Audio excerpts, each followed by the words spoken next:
పరమగీత గ్రంథం 8వ అధ్యాయం 11వ వచనం నుండి చదువుకుందాం.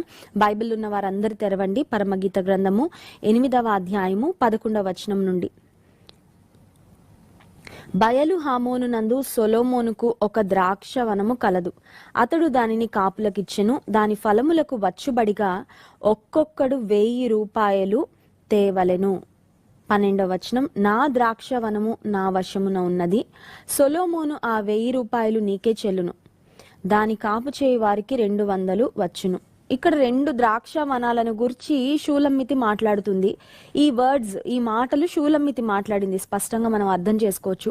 సో షూలమ్మితి పలుకుతున్న ఈ మాటలు ఏంటంటే, సొలొమోనుకు ఒక ద్రాక్ష వనము ఉంది అని ఒక మాట చెప్తుంది. అంత మాత్రమే కాదు, దానిని ఆయన కాపులకు ఇచ్చాడని, దాని ఫలములకు ఒక్కొక్కడు 1000 రూపాయలు తీసుకురావాలి. అంటే సొలొమోను యొక్క విలువ షూలమ్మితి గుర్తించినట్లుగా ఈ మాటల్లో మనం గమనిస్తున్నాం.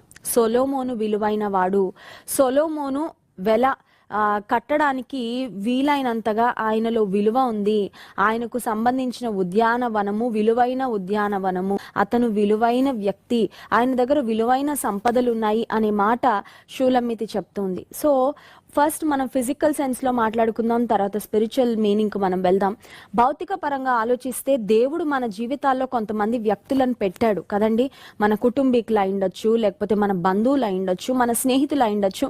God has given us people. Man is a social being అంటారు కదా. మానవుడు సాంఘిక జీవి. అంటే అర్థం ఏంటంటే, we live in communities, we live in families. మనం వ్యక్తిగతంగా ఏదో అడవుల్లో లేకపోతే కొండల్లో సాలిటరీగా మనం బ్రతకాలనేది దేవుని ఉద్దేశం కాదు. అందుకే దేవుడు కుటుంబ వ్యవస్థను దేవుడే నిర్మించాడు, కుటుంబ వ్యవస్థను దేవుడే ప్రారంభించాడు. ఫస్ట్ ఫ్యామిలీని కూడా దేవుడే ఫామ్ చేశాడు ఏదైనా తోటలో. సో దేవుని చిత్తము మనం కుటుంబాలుగా ఈ లోకంలో సంతోషంగా సమాధానంగా జీవించాలి అని. అయితే సమస్య ఏంటి అంటే, చాలాసార్లు మన కుటుంబాలలో దేవుడు ఉంచిన వ్యక్తులు, మనకు దేవుడిచ్చిన వారి యొక్క విలువ మనకు అర్థం కావట్లేదు. మన దగ్గర ఉన్న వాళ్ళ విలువ ఇంకెవరికో బాగా అర్థమవుతుంది కానీ మనకు అర్థం కావట్లేదు. మన దగ్గర ఉన్న వాళ్ళని మనం చాలా అలుసుగా చూస్తాం. మన దగ్గర ఉన్న వాళ్ళని మనం we take them for granted, చాలా చులకనగా మాట్లాడతాం. వాళ్ళని అప్రిషియేట్ చేయం. బ్రతికున్నంత కాలం అప్రిషియేట్ చేయరు చాలా మంది. చూడండి, వారితో ఉన్న వాళ్ళు, వాళ్ళకి దగ్గరగా ఉన్న వాళ్ళు ఎంత మంచివారైనా, వారిలో ఎంత మంచి క్వాలిటీస్ ఉన్నా అప్రిషియేట్ చేయరు, థ్యాంక్స్ చెప్పరు, గ్రాటిట్యూడ్ ఎక్స్ప్రెస్ చేయరు.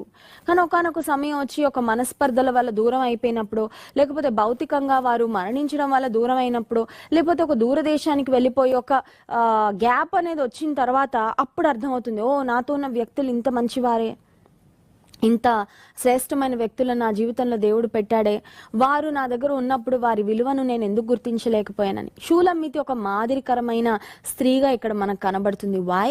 ఎందుకు అంటే, ఆమె తన జీవితంలో దేవుడు పెట్టిన పురుషుడు, తన జీవితంలో దేవుడు తనకిచ్చిన సొలొమోనును గురించి చెప్తుంది. ఆయన విలువైన వాడు, ఆయన యొక్క ఉద్యానవనము విలువైనది. సో ఆధ్యాత్మిక అర్థంలోకి వచ్చినట్లయితే మన సొలొమోను ఎవరంటే దేవుడు. హల్లెలూయా. సో దేవుడు మనకు ఒక ఆస్తిగా దొరికాడు. దేవుడు మనకు ఒక గొప్ప సంపదగా దొరికాడు. సో దేవుని యొక్క విలువ మనం అర్థం చేసుకోవాలి. దేవుని యొక్క విలువను సంపూర్తిగా మనం గ్రహించాలి. దేవుని సన్నిధి యొక్క ప్రాశస్యత, ఆ ప్రాముఖ్యత ఏంటో మనం అర్థం చేసుకోవాలి. దేవుని విలువ మనకి తెలియకపోతే, దేవుడు మీకు యెహోవా మీకు దొరుకు కాలమున ఆయనను వెదకుడి, ఆయన సమీపముగా ఉండగా ఆయనను వేడుకొనుడి అనే మాట వాక్యంలో గమనిస్తాం. చాలా మంది దేవుడు దగ్గరే ఉన్నాడు కదండి, ఎప్పుడైనా వెళ్ళొచ్చు, మందిరం పక్కనే ఉందండి, లేకపోతే సేవకులు ఒక ఫోన్ కాల్ దూరంలోనే ఉన్నారండి, ఏం పర్వాలేదండి, దేవుడు ఎప్పుడైనా నాకు దొరుకుతాడు, దేవుని కృప నాకు ఎప్పుడైనా దొరుకుతుంది, దేవునితో నేను ఎప్పుడైనా మాట్లాడొచ్చు అని ఎప్పుడూ మాట్లాడరు. దేవుని మందిరానికి ఎప్పుడైనా వెళ్ళొచ్చు లేండి అని అసలే వెళ్ళరు కొంతమంది. ఏంటంటే కారణం, దేవుని యొక్క విలువ తెలియక, దేవుని సన్నిధి యొక్క విలువ తెలియక, దేవుని సేవకుల యొక్క విలువ తెలియక. ఇక్కడ షూలమ్మితి అంటుంది, సొలొమోనుకు ఒక ఉద్యానవనము, ఒక ద్రాక్షవనము కలదు. అతడు దాని కాపులకిచ్చెను. దాని ఫలములకు వచ్చుబడిగా ఒక్కొక్కడు 1000 రూపాయలు తేవలెను. సో మన జీవితానికి ఉన్న సంపద ఏంటి అంటే, దేవుడే మన సంపద. హల్లెలూయా.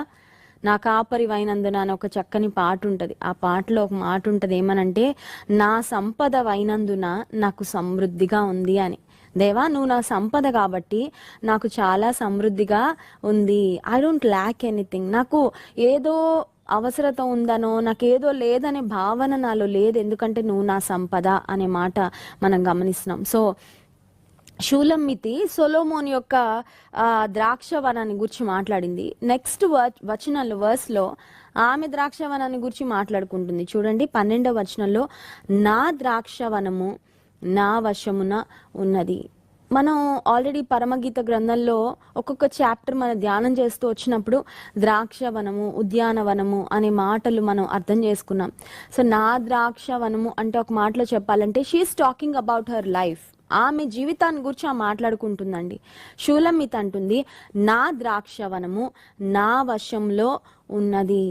ఈ రోజుల్లో చాలా మంది ఆధ్యాత్మికంగా పరమగీత గ్రంథం 8వ అధ్యాయము 12వ వచనంలో షూలమ్మిత పలుకుతున్న మాట, నా ద్రాక్షవనము నా వశమున ఉన్నది. సో ద్రాక్షవనము దేనికి సాదృశ్యంగా ఉంది అంటే she's talking about her own life. ఆమె జీవితాన్ని గురించి ఆమె మాట్లాడుకుంటుంది. ఏమని మాట్లాడుతుంది?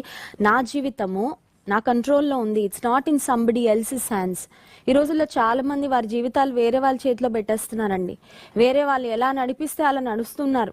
చాలా మంది వారి జీవితాలను అపవాది చేతిలో పెట్టేశారు. అపవాది ఒక్కసారి వాడి చేతిలోకి ఎవరి జీవితం అన్నా వచ్చే వరకు వారితో కొంచెం దయగా ఉంటాడేమో, కానీ వన్స్ ఎవరైనా జీవితం అపవాది చేతిలోకి వెళ్ళిన తర్వాత సిట్ అంటే సిట్, స్టాండ్ అంటే స్టాండ్, భయంకరంగా ఒక మనిషిని ఎంత దిగజార్చాలో అంతగా దిగజారుస్తాడు అపవాది. ఈ రోజుల్లో సెల్ఫ్ కంట్రోల్ లేక ఎన్ని భయంకరమైన కార్యాలు జరుగుతున్నాయి. ఆశ ఉండాలి మనిషికి, ఆశ హద్దులు దాటి కంట్రోల్ తప్పి దురాశ అయిపోతుంది కదండి.